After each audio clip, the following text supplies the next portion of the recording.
शहराचा विकास केवळ रस्ते, दिवे आणि नागरी सुविधांपुरता मर्यादित न ठेवता पर्यावरण संवर्धनालाही विकासाचा अविभाज्य भाग बनवण्याच्या दिशेने अलिबाग नगर परिषदेने पाऊल टाकले आहे. नगराध्यक्षा अक्षया नाईक यांच्या पुढाकारातून MRF सेंटर ते वैकुंठ स्मशानभूमी या मार्गाच्या दुतर्फा वृक्ष लागवड करण्यात आली. या उपक्रमामुळे आगामी काळात या मार्गाला हिरवाईची नवी ओळख मिळण्याची अपेक्षा आहे. वाढते शहरीकरण, वाहनांची वाढती वर्दळ आणि बदलते पर्यावरणीय आव्हान लक्षात घेता शहराच्या विकासासोबतच पर्यावरणाचे संवर्धन करणे आवश्यक आहे. याच भूमिकेतून रस्त्यांच्या परिसराचे सौंदर्यीकरण करण्याबरोबरच हरित क्षेत्र वाढवण्यावर भर दिला जातोय. MRF सेंटर ते वैकुंठ स्मशानभूमी हा महत्त्वाचा मार्ग असून रस्त्याच्या दोन्ही बाजूंना वृक्ष लागवड झाल्याने परिसर अधिक आकर्षक होण्यासोबतच पर्यावरणीय समतोल राखण्यास मदत होणार आहे.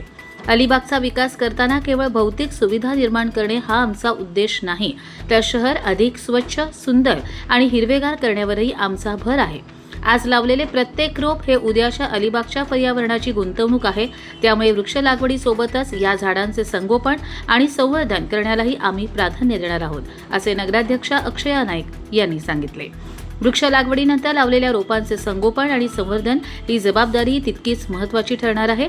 प्रत्येक रोपाचे मोठ्या झाडात रूपांतर झाले तरच या उपक्रमाचा खरा उद्देश साध्य होणार आहे.